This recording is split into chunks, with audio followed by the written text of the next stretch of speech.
So once again, thanks everyone for joining.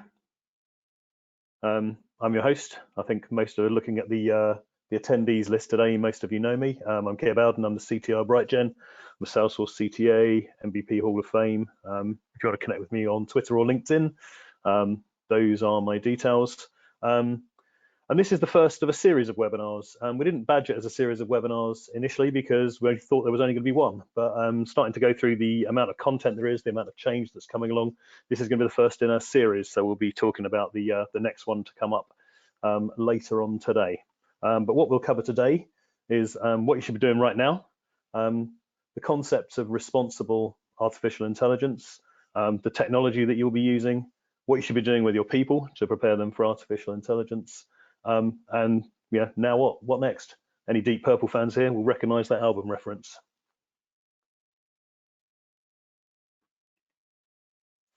Okay, so what should you be doing right now? Firstly, let's throw a few numbers in, our survey said. So you might be here because generative AI is currently extremely popular, and you've got FOMO, fear of missing out. And you're not wrong. If you look at the time to 1 million users, ChatGPT in 5 days is in orders of magnitude faster than anything else we've had in the past. You know, Netflix took over 3 years. Even the social media giants like Twitter and Facebook still took years or months. Instagram, which grew like wildfire, only took two and a half months to get to 1 million users, yet ChatGPT did it in 5 days. One word of caution I'd say is Threads did that in 1 hour, and that doesn't necessarily mean it's going to be a game changer in the enterprise software space. So yeah, it's a good thing. It does seem to be really popular, but it doesn't necessarily mean it's going to stick around forever.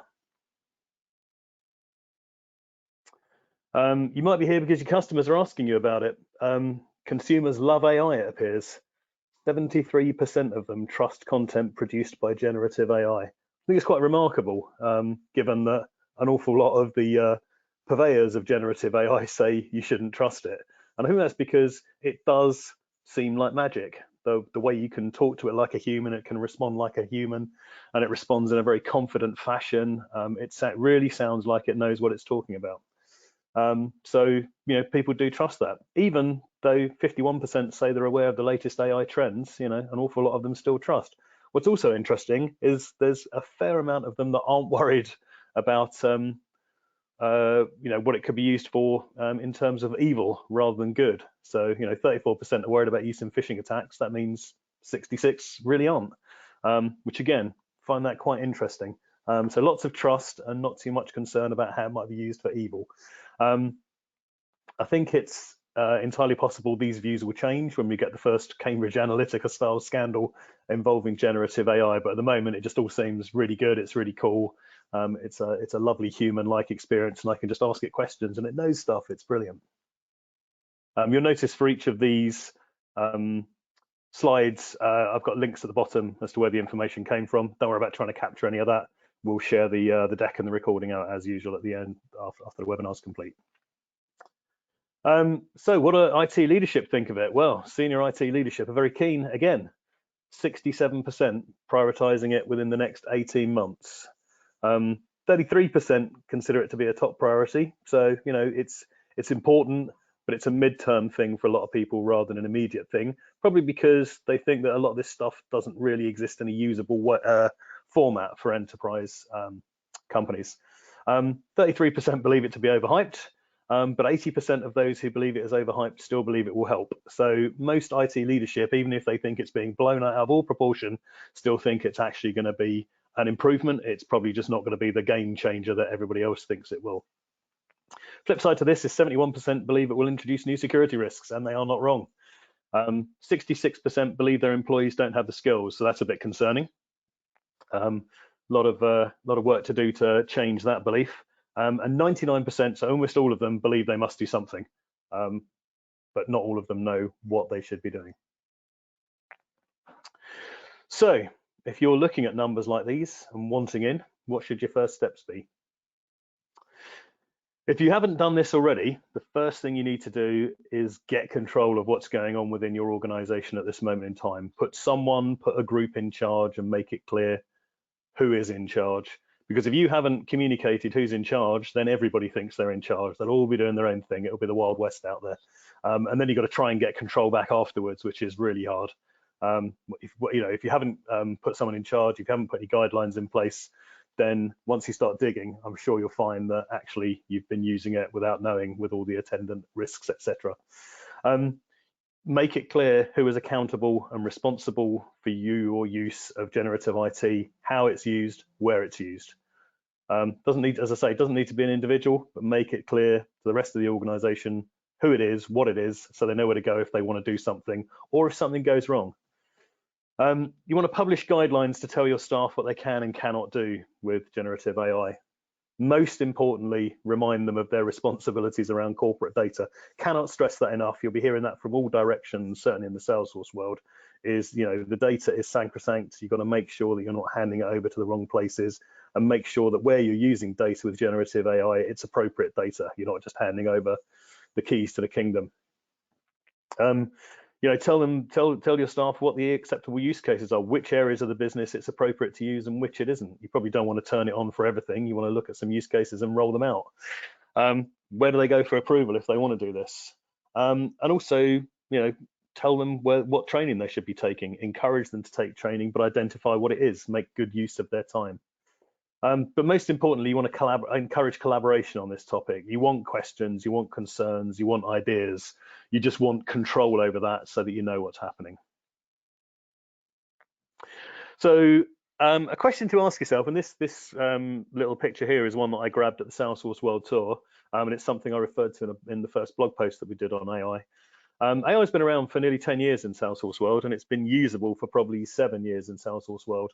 So if you're not already using that, what's the difference? Why is generative AI suddenly a game changer for you, aside from that it's in the news and everyone's really keen on it? If AI for classification, for discrimination, for next best action, that kind of thing, if that didn't add any value, what value is generative AI adding to you? So make sure you're making the decision for the correct reasons. You're not just knee-jerk saying everyone's really keen on this generative AI, we need in as well, let's just do it. Let's not think about it. Let's just jump in with both feet. And if you think you should be using it, what's your use case? Identify use case. You want some low-hanging fruit, something which is going to be relatively easy to plug generative AI into, or to plug into generative AI.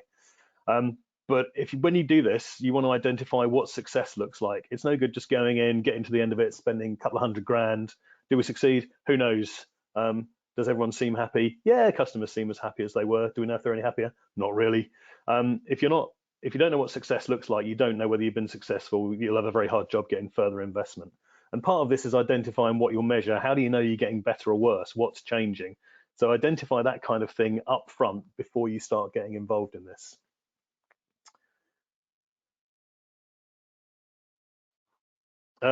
As usual, it's all about the data. Doesn't matter how fancy schmancy your algorithms are, if the data isn't good, the generated content won't be good either. So quality data beats these algorithms into a cocked hat. If you've got quality in, you'll get quality out. If garbage goes in, garbage comes out. Same as it always was. And this is the kind of thing you ought to be doing at the moment, because it will pay dividends even if you don't go the generative AI route. If you've got incomplete, missing fields, you've got the wrong data, it's purely inaccurate, you've got multiple copies of the same information in different fields, got redundancy in there, or you've got information that there's no point in having and no need to have, that's going to skew the model. So the call to action here is very simple. Fix your data, modify what's wrong, replace if you've got inaccurate data, and delete it if you don't need it anymore. By doing this, you'll be in a much better place anyway, even if you decide not to go the generative AI route. So the other aspect of examining your data is how much you have and how much you should use. So we've never really cared about that in this industry before. We've always wanted as much data as we can possibly get. The thing is, we have got an awful lot of data now, and some of it isn't really relevant because it all happened a while, it's all gathered a while ago and may not reflect the current situation. I'll talk a little bit more about that in another area later on. But basically, if you've got too much or too little, that can cause you issues.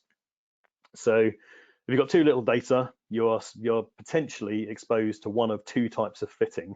So underfitting is where you've got a really simplistic model and it's very binary in its view. It's unable to detect any nuance because all of the training data you've given it, all of the data you've handed over has just been very binary in its own way. It's been very kind of yes or no, rather than realizing there is actually a scale of values between yes and no. It's just you've never encountered those in your work with customers, etc. So basically, yeah, when it's underfit, your model is too simple. You give it real data, it can't see real patterns because it's only looking for really obvious things. On the other hand, if you've got too little data, you might also be at risk of overfitting. And what this means is that because there's so little training data, the model is very finely attuned to that training data, and it can't apply, it hasn't detected any patterns, it hasn't figured out any rules for itself that can be applied to real data. So essentially, in human terms, what it's done is rather than learning and rather than reasoning about that training data, it's just memorized it. So everything looks like that training data to it because that's all it's memorized. Every response is rooted in that. You also, a bit Goldilocks style, you don't want too little data, but you also don't want too much data. If you've got too much data, you can have concept drift, which is what I was saying, that it's no longer relevant. It was, it's old and out of date information. The way you were doing things 10, 15 years ago may not be appropriate now in terms of providing the best experience for the customer. The curse of dimensionality, I think, is a great name. That'd be a great title for an autobiography, I think. What this means is that you've included irrelevant data and the model has spotted patterns in it.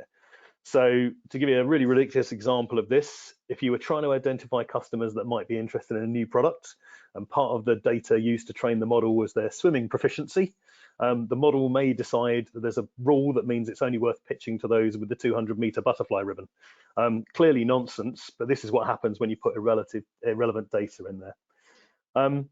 The other thing you might get is data saturation, where you have all the possible combinations present in your training data. So adding more is just putting, adding additional cost, additional effort to training the model, and you're not actually giving it any new data, you're just giving it repetitive data.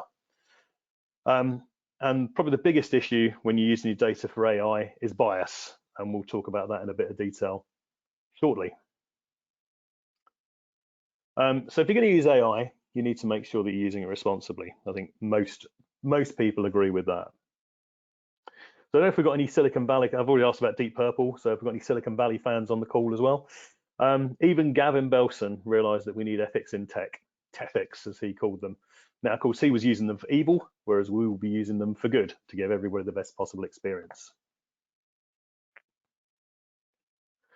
So the first aspect of ethical AI use is around trust. AI generates answers that sound really good, but it's building these based on training data and patterns. It's not genuinely making that up. Essentially, what it's doing is it's responding that questions like the one you ask typically have answers like the one I've just made up. And this is probably one of the reasons that consumers like it. It sounds really confident, it sounds really plausible, and for simple things, it does, get it right a lot of the time. But you should treat all answers as tainted. Basically, all answers are guilty until proven innocent. So even Sam Altman, CEO of OpenAI, he agrees with this. What does he say here? ChatGPT is incredibly limited, but good enough at some things to create a misleading impression of greatness. It's a mistake to be relying on it for anything important right now. It's a preview of progress. We have lots of work to do on robustness and truthfulness. So I think there's probably an element of covering themselves there. If you caveat emptor, use it at your own risk. But I think it's really good to keep in mind that this is the creator of it is saying, treat it with caution. So, don't take the AI at its word. Ask it to explain its work.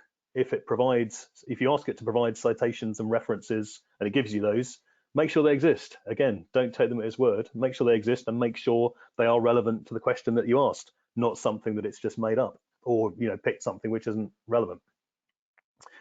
You want a clear explanation of how the AI tools you're using work, and you want to share that with your stakeholders so they can decide if they're happy with it. This is not a situation where you can say, well, the computer came up with a decision no, but we don't really know why. That's not going to fly. You've got to be prepared to explain the decision. That a no is a genuinely reasonable decision, and a human would have arrived at exactly the same conclusion. And in order to build trust with the various groups involved, you've got to encourage them to engage with you to understand how the tools work under the hood. Why using them is a good thing for you and for them, how this will improve their experience, and also allow them to have a say in how you use the tools. You know, they're bringing their unique perspective in. You want to leverage that. They can be providing you with information to shape the future. So your next core ethical value, transparency, and this is a great quote from the European Commission. Humans need to be aware that they are interacting with an AI system and must be informed of the system's capabilities and limitations. And what that means is, if you are using AI as part of your business, you need to publish that information, both internally and externally. People need to know where that is being used. The next bit should be no great surprise if you're familiar with GDPR. So in this country, in the United Kingdom, it shouldn't be an issue. But if you're planning on using an individual's data to train AI models, you need to tell them that, and you need to allow them to decline to participate in that. And you also need to be transparent about how the AI model you are using works. You know, what it can and can't do, strengths and weaknesses, how it can be affected if there's bias in the data. If you don't publish this, people will think you're hiding it, and then everyone will assume there's a reason why you're hiding it, and then you've got a load of work to do to convince them there is actually nothing wrong at all. But if you also say, we don't really know how it works, but it is making key decisions for us, that's unlikely to go down overly well with your customers as well.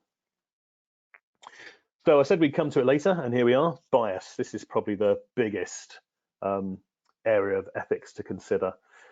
Bias, you know, you can consider that as fairness. Is everyone being treated equally?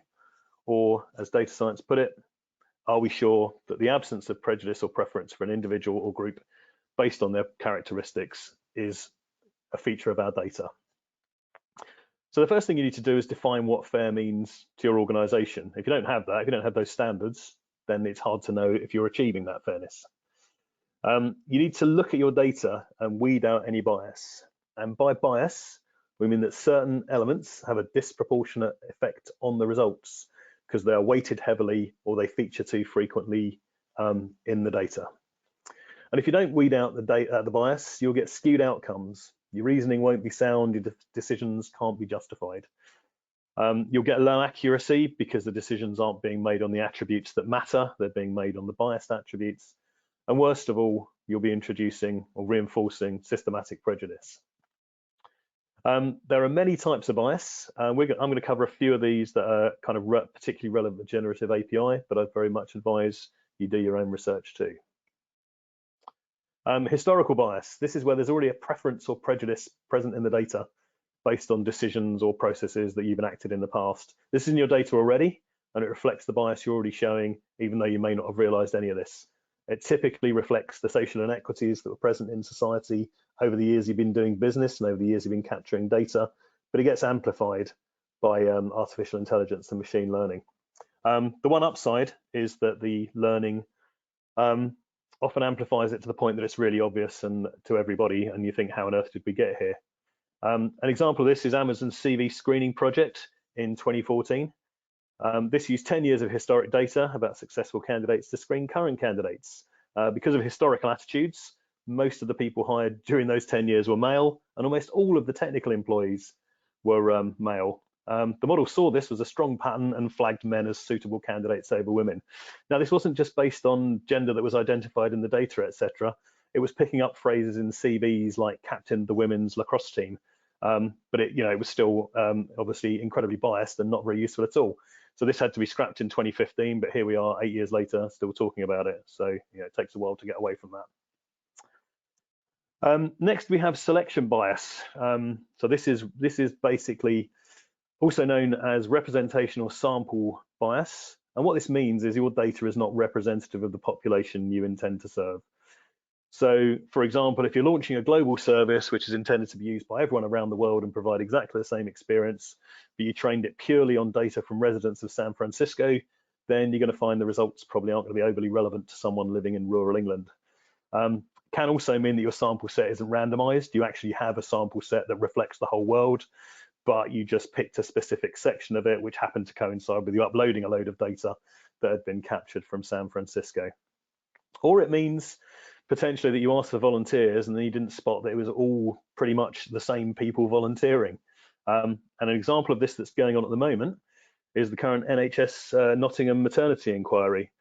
So in order to get for people to opt in to be involved in the inquiry, they had to opt in, and letters were sent to everyone that had used the service and might have had a bad experience. However, they were all written in English and they used technical legal language. What this meant was you got 250 white respondents and 20 Black and Asian respondents, which was in no way representative of the affected group of the total population. But at the time, nobody saw anything wrong with this. You know, English was easy to send out. They needed the technical legal language to cover themselves, but they very much ended up with a selection bias there, and it was, you know, that was going to give them huge problems with the data. Implicit bias. So this is a little bit less around what's in your data and a bit more around how you use your data, where humans are having a direct impact without really being aware of it. So this means the model is reflecting the opinions of the trainer. There's a few subcategories to this, but the common ones are confirmation bias, where the data is used in a particular way, you process the data in a particular way to confirm your existing views. I think lots of humans are subject to confirmation bias, even if they convince themselves that it's because I'm right and I should be using confirmation bias because my views are correct. And the second is where the model arrives at the same views as the trainer, because the trainer has kept asking it to try and try again until it liked the output. So this is known as the experimenter's bias. An example of implicit bias is in training a model to detect positive sentiment. So for a European trainer, thumbs up mean positive, so they'll keep working the model until the model recognizes that thumbs up is positive, which is true for large parts of the world. However, in parts of West Africa or the Middle East, it's a very offensive gesture. So actually, that wouldn't be very good at all. So the implicit bias has made that a model that can only be used in certain areas because it's reflecting the narrow views of the trainer. So aggregation bias, this is a bit less obvious. So in this case, you're taking a one-size-fits-all approach to your model, but that means it's going to draw incorrect conclusions. Essentially, you're grouping data together that should be treated separately. They're not the same category. So this typically means your categories are too broad. You're categorizing data that doesn't really belong together in the same place. An example of this would be if you're modeling what happens to people's salaries as their length of service, as their experience progresses. In many professions, your salary will go up as your experience increases, either by cost of living bumps, bigger increases around promotions. For Premier League footballers, for example, that isn't true. They'll likely start off on a very small youth contract, potentially see some huge increases if they hit the big time, and then once they start approaching their 30s, it will start dropping off again, and then highly likely by sort of 33, 34, they're all done. But if you aggregate and categorize other professions and Premier League footballers, your model will be biased against the Premier League footballers because it'll show that their compensation increases as their length of as their experience increases as well, which isn't true. You know, bias against Premiership football is the forgotten minority. Let's not do that. So how do you remove bias? First thing to do is to make sure your model isn't including data that identifies protected characteristics, like gender, like race, like ethnicity. Also, when you're asking for volunteers, make sure your communication methods give all potential participants an equal chance. Look for outliers that can materially change the data. Again, maybe you're doing, you know, salaries in the southeast, and you've got a few Premier League footballers slipping in there. That's going to skew everybody's salaries to look enormous because theirs are so large. They're such a huge outlier. So you probably don't want that data in there. If you're using default values, check that you actually have got some real data on those fields, because if 90% of your data is default values that you've picked, that's not representing the real world. That's representing a standard value that you've chosen, may not be accurate at all. Subject your data to internal and external review. That's the key thing really when you're checking for bias. Make sure it's got lots of eyes on it. There are also tools and consultants that can help with this. The flip side, a bit like the too much data, too little data, is don't over sanitize. Don't do too much fixing and filtering of this data, because if you change too much, it's no longer real data. It's not reflecting the actual data, it's reflecting some perfect world that you're trying to engineer. So the insights that come out of that data aren't going to be helpful. So moving away from bias, next technical area to consider is hallucination. So hallucination simply means the response from the model isn't supported by the training data. Or what it actually means is we humans don't think the response from the model is supported by the training data. Maybe that the model has actually spotted a pattern that we humans can't, because we can't deal with those volumes of data. So always double check this. Don't just assume that because you weren't expecting it, it's hallucinating. The impact of hallucinations really depends on the context. So if I'm writing a blog on rugby tactics, and I use ChatGPT to help me, and it hallucinates that kicking back into your end goal area will help win games, all that means is a few more people will think I don't know what I'm talking about. If it's a medical diagnosis that isn't based on symptoms and it's just hallucinated something that the patient is suffering from, potentially catastrophic. Mitigation for hallucinations: verify the answer. Simple as that. Check it. Don't believe the response. The response is guilty until proven innocent. And you can help improve the response and help avoid hallucination by writing good prompts, by narrowing the context. Ask it to explain why. Ask it to give you citations, to give you references. So a good example of somebody not verifying was the lawyer Stephen Schwartz. This was in the news. So he used ChatGPT to help prepare for a lawsuit versus Avianca Airlines. ChatGPT cited 6 cases to support his case. This looked good to him because it included references from main legal information services. Sadly, they did not exist, and he hadn't checked them. The case did not go well, and the judge was very displeased with him. He vexed the judge for sure.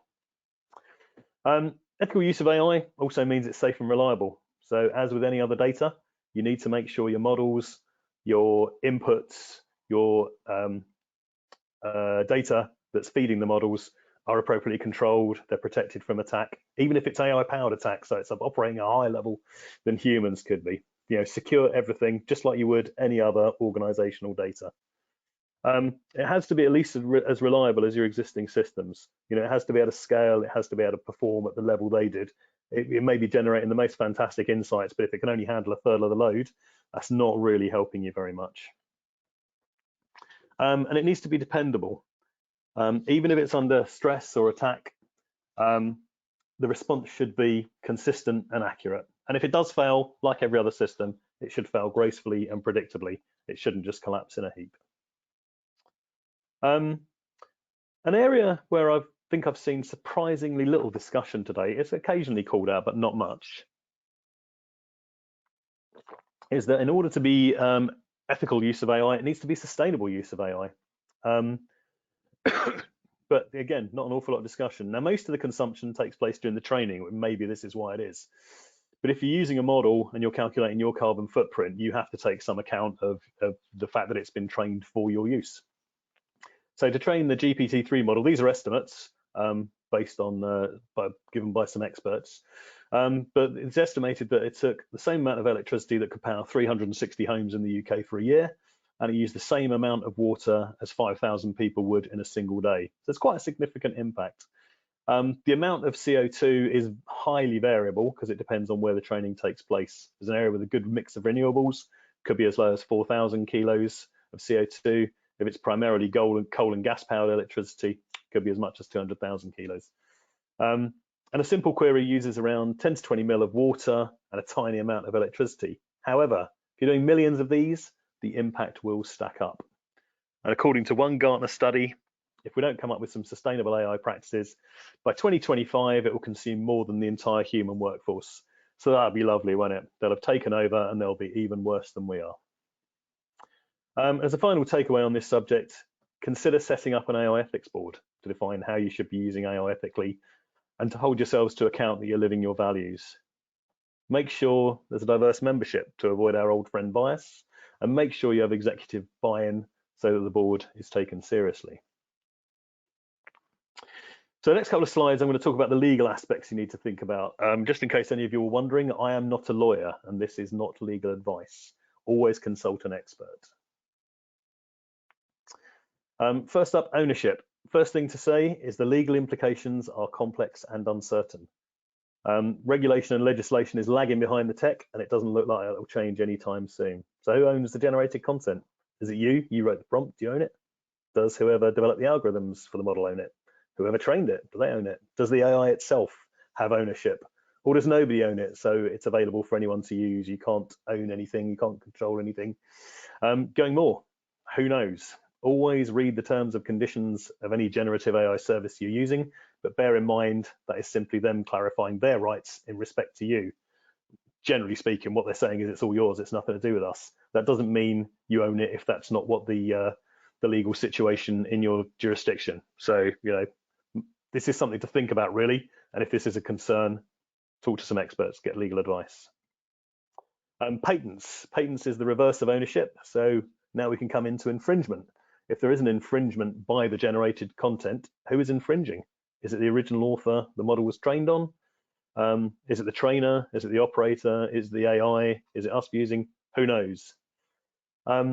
And I think this second point is really interesting. This is Sean O'Brien from Yale Law School. So he sees a future where patent trolls use AI to generate huge amounts of code that they patent and remove under restrictive licenses, and then they sue anyone who has similar code, which I think is a really interesting concept. And I think it's a handy reminder that not everyone will be taking the same ethical approach. And finally, on this topic, copyright. In the US, if it needs to have substantial human involvement to be copyrightable. In the UK, it's a little bit more straightforward, but again, that's subject to interpretation. Does the copyright holder of the training data have any rights? Well, some legal experts think they might, if it replicates their work and competes with them. Key thing here is to diligently document what was created by AI, what was helped by AI, how much help AI gave you. Make sure you capture this kind of information, because otherwise you're going to have a hard job proving that it's yours. And your reminder that the legal implications are complex and uncertain. And it feels like we'll only get clarity on this once some cases get in front of some judges and run the course of appeals, etc. So now we've covered being good AI citizens, let's have a little bit of a talk about the technology, starting with a short primer on some AI concepts. GPT. GPT stands for Generative Pre-trained Transformer. Generative because it creates new data, but that's based on existing data, and all it's really doing under the hood is identifying patterns and predicting words. It's really good at predicting those words, and it's really good at predicting a lot of them, so it kind of seems like it's a human. It can seem like it's a human talking to you. The pre-trained aspects means it's been trained on an existing large data set. In the case of GPT 3.5, I think that was 170 billion parameters gathered by scraping the internet up to 2021. And it'll be pre-trained, it'll be tuned for specific tasks. GPT-3 is tuned to answer questions like a human. And then you've got Transformer. Transformer is a neural net architecture. It's really good at context. It's good at picking out which words matter when you give it a prompt. And it's also really good at parallelizing the processing of that prompt, which is why it's able to kind of generate fairly lengthy, confident, articulate replies pretty quickly. I mean, it's not that fast when you hit it through the API, but it's still pretty quick and pretty good. Taking a slight step back then to the beginning of artificial intelligence, machine learning. So machine learning is about learning from historic data and solving problems without having to write the solution to that problem. You're not writing the algorithm, you're not programming a solution to handle this particular data. The machine has looked at the data, it's figured out some patterns, it's figured out some rules. You can then ask it some questions and it can give you answers. And there are three types of machine learning. So supervised, which you can view like learning a sport with a coach. Humans giving you examples, they're labeling input, they're telling you how you did. Then you've got unsupervised learning, which would be akin to someone sitting and watching loads of games footage, watching loads of football, maybe identifying what seems to work and what doesn't, and then figuring it out from that. And then reinforcement would be having someone who's not coaching you, but they've got a big bag of sweets, and you try various things, and when one of them works, they give you a sweet. So over time, you start realizing what things work and learning those patterns and learning those rules. Typically, machine learning targets simple tasks, simple rule-based tasks, predicting an outcome, classifying data. It's all very yes/no. Artificial intelligence is still machine learning, but it's on steroids. So it's intended to simulate human intelligence, performing complex tasks rather than simple tasks. It learns from the data, but it's also expected to reason about the data or apply logic to come to a conclusion. And it is also self-correcting to improve, sometimes based on feedback. And it handles unstructured data. It doesn't need it to be fed in any particular structure. So GPT, predicts the next word in a sentence based on the words you provide it and the training data. And it appends that to the text, gets the first word in the answer, then it repeats that. It says, given this prompt and this first word, what would the next word be? And it just continues doing that. It does a really good job of it. And if you look at the document linked to the bottom there for Salesforce, that's I think that was a professor from one of the universities in the US explaining how this works as well. So that's really good if you want to get a bit more into the detail. Next concept is large language model. So this is a neural network. It's trying to mimic the brain. So each of those little circles is intended to be a neuron, and a neuron in large learning equates to a parameter. It's called large because it's got billions of parameter. That's where the large comes from.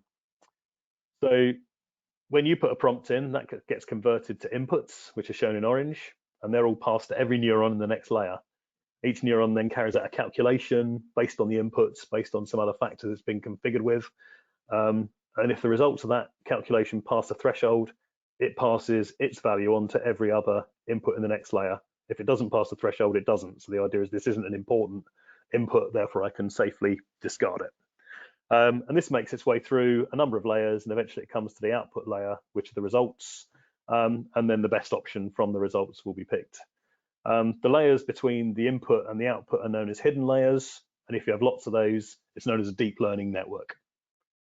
So yeah, none of these at this point, none of these concepts are particularly complicated. Once you get into what each of those neurons do, it gets very, very complicated. You need to be a lover of stats and maths to dig too far into that. So that's general AI.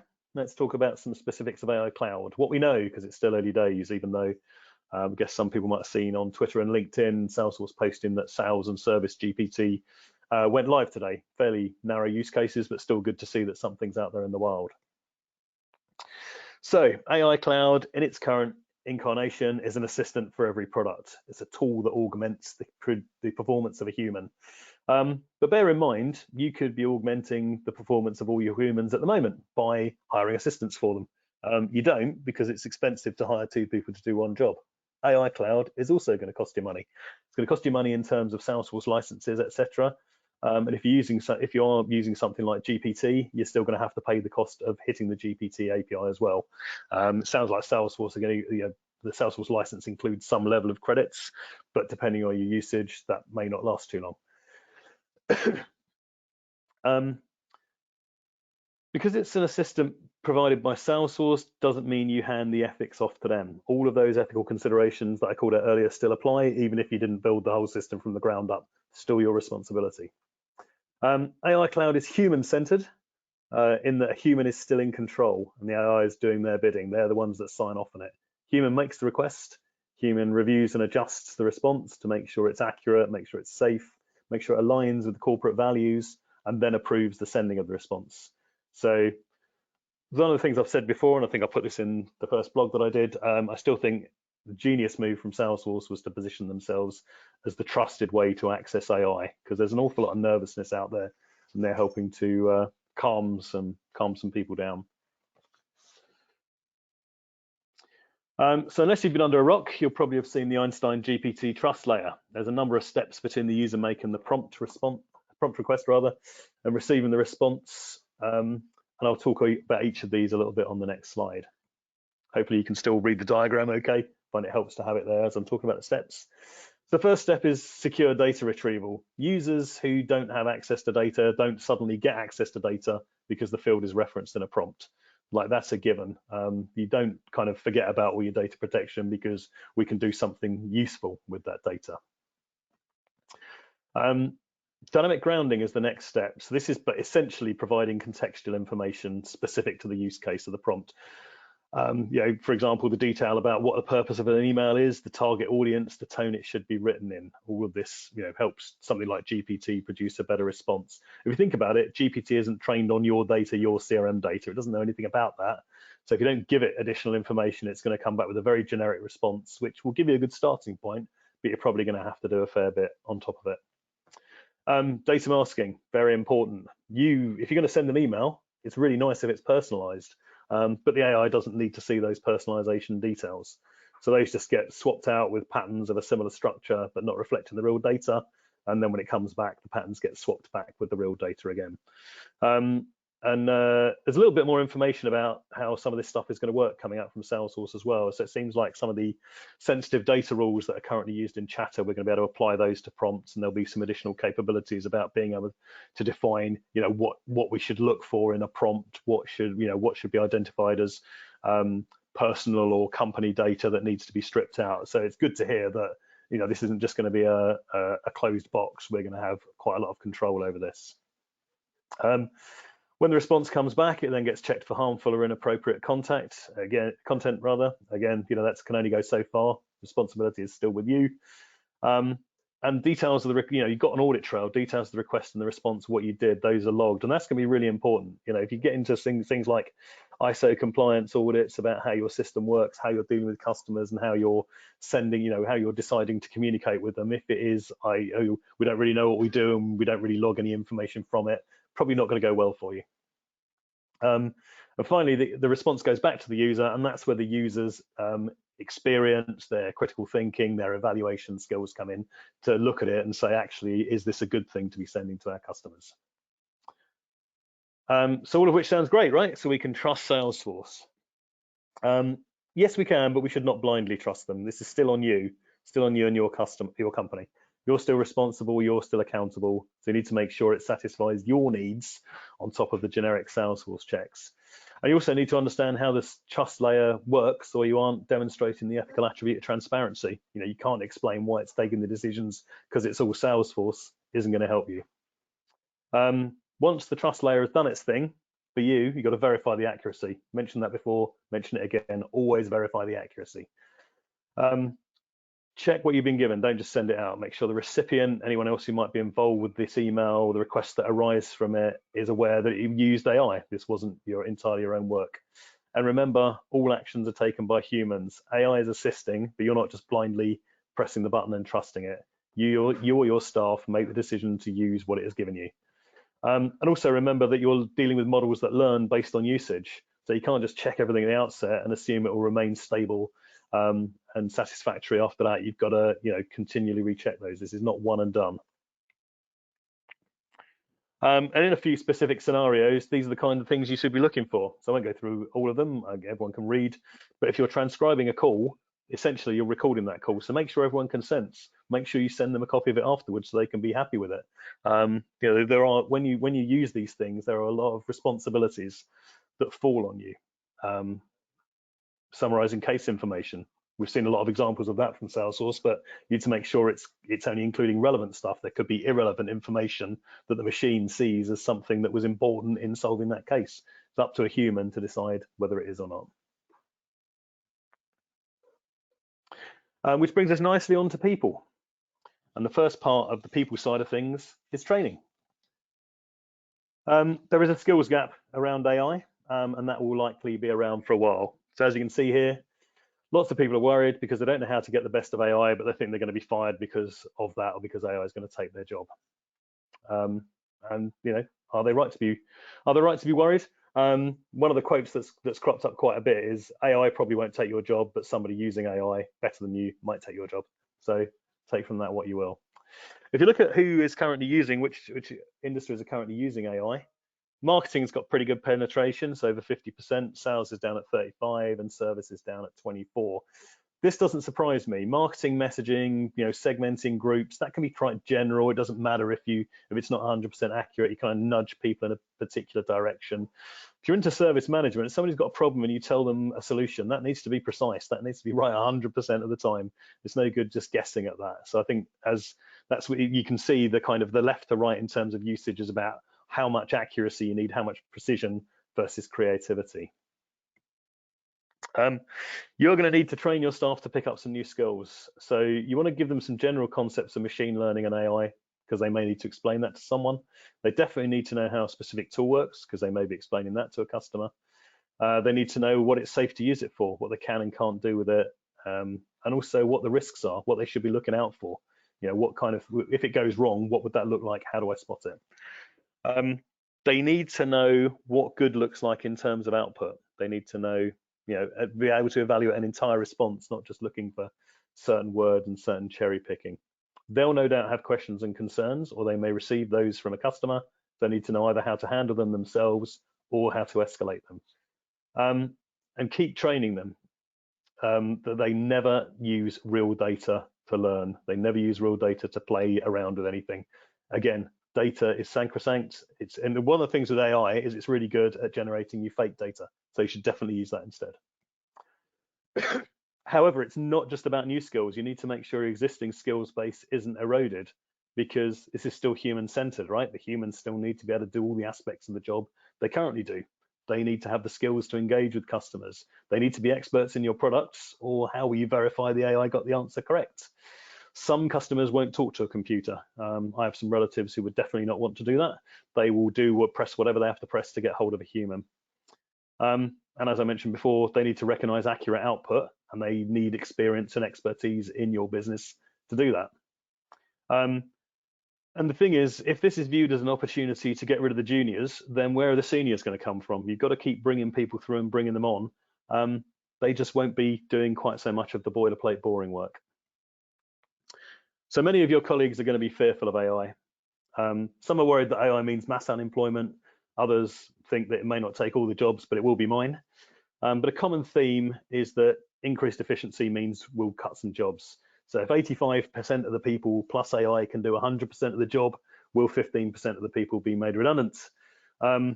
Most businesses will actually look to have those 100% of the people being more productive and increasing the amount of work they can do. So going up to 115, 120, 100 and whatever % of the work. You know, most businesses want to grow rather than shrink, so they'll use this to grow themselves. People are also going to be wondering, is it worth learning any of these technical skills if AI is going to write the code, or it's going to build me the flow, or it's going to create the campaign? You know, is there any point in me having those skills myself? And absolutely, because if you don't have those skills, how can you know whether what it's done is correct or not? Just means you're not doing the first drafts. These tools are helping us get past the prototyping, the early versions. You know, we're thinking at the higher level. Is the solution it's giving me scalable? Is it robust? Is it future-proof? You can view this as everybody always wanted to be an architect, and it feels like they're getting the opportunity now. You know, you don't need to be worried about the low-level stuff.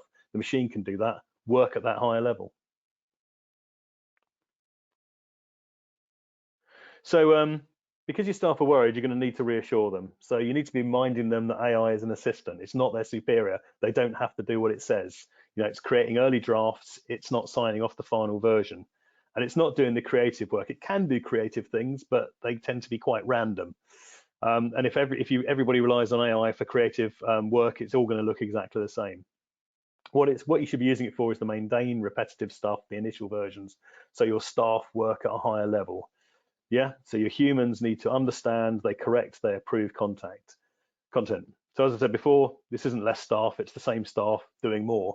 And also remind them, just because AI can replace humans doesn't mean it has to. This isn't like a path that we're on that nothing can ever change, and nothing, AI will be augmenting humans rather than replacing them, is where a lot of people think it's going to go. So what to do next? Well, next thing you should do is sign up for the next webinar, which will be on prompt engineering, which is a grand term for writing some English questions for AI, but actually there is an awful lot to it. You know, it sounds really simple, but to get a quality response, again, you need to put a quality prompt in. So if you scan the QR code there, it's on our website as well, at the short link shown, or you can find it if you just Google for it. But yeah, please come and join me in August. That'll be far less presentation and a lot more interactive work going on in things like the ChatGPT playground.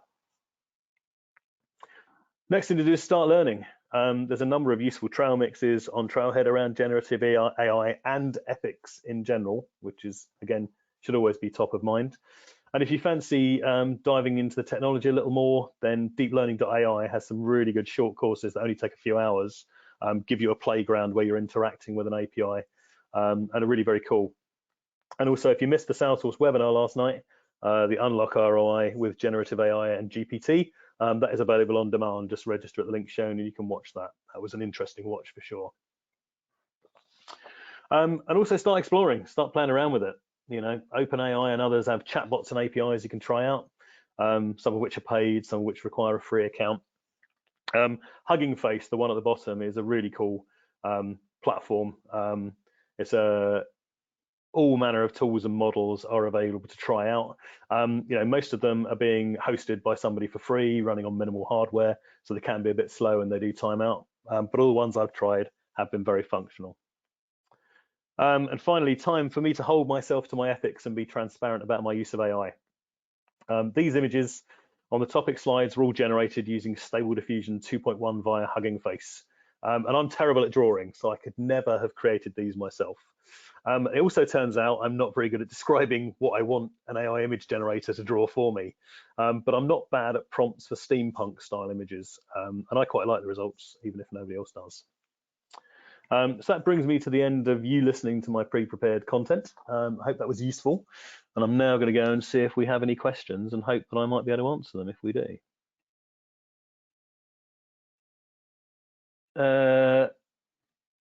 Does survivorship bias play a part in artificial intelligence? I think it's entirely possible that it could play a part in your data, because I think so. Survivorship bias, for anyone who hasn't come across that, the classic example that's always given was looking at the planes that returned from bombing missions in World War II and seeing where the bullet holes were and putting more armor around those, failing to realize that those that were coming back meant that being shot there didn't actually matter. It was all the places there were no bullet holes that meant that they were the fatal shots. So that's what you should have been looking at. So I think you could well have survivorship bias being reflected in the data, and I think you'd kind of view that almost as self-selection type of bias as well. You'd look and you're just going to have to analyze the data in terms of the approach to tackle it. It's all good. If you've got bias, it's always much easier to tackle it at the data level before you train the model. Once you train the model, while there are some techniques around tweaking the model, if you were going into something like ChatGPT from Salesforce, you wouldn't be able to get down to that level of tweaking it. So it's always look at the data first, always dig into the data first. I'd like to understand what happens when you input data into an AI program. Does something like ChatGPT record what you input, and is there a chance it gets regurgitated elsewhere? So this is a great thing. So it's there was a report about a dinner conversation that Mark Benioff of Salesforce had with the OpenAI CEO, with Sam Altman, where Sam Altman had produced a little 10-second video, AI-generated video of Mark Benioff saying something, and Mark Benioff was saying, "Well, that's great. Where did you get? How did you train it? Or how did you get that information to make it look like me?" And he said, "Well, we don't know. It's somewhere in the model, but it's not like a cellular database. We can't just go in and find things." And I think also at the Salesforce World Tour AI Day, Patrick Stokes gave a really good example of this, that as a human, when you see an apple, you don't immediately look at it and go, "Oh, it's round, it's green," and then I'll narrow in on it and recognize. You just look at it and you know it's an apple. Somewhere in your brain, you're able to do the cogitation required to immediately identify that as an apple. And the AI is a bit like that. There's no one place where this is an apple image is stored. It's just based on reasoning of inputs, etc. There is absolutely a chance it gets regurgitated elsewhere. So this is, and the terms and conditions, certainly were last time I looked, of OpenAI, they were saying that while it will not exactly replicate the training data that it was given, it may generate something, create something which exactly replicates something else on the internet which it isn't privy to. So if you catch if you get an output, rather, they all say it's entirely down to you to do your plagiarism checks, to do your copyright checks, and make sure it's okay for you to use that. They don't hold any rights on it, but it doesn't necessarily confer you rights to do everything with as well. Can I please show the QR code for the August event? I certainly can. There it is again. Okay, there's all the questions. There's nothing else in the chat as well. Well, thanks for those questions, and thanks very much everyone for your attention. Hopefully I'll see you towards the end of August to learn a bit more about prompting these models. Thanks everyone. Have a great rest of the day.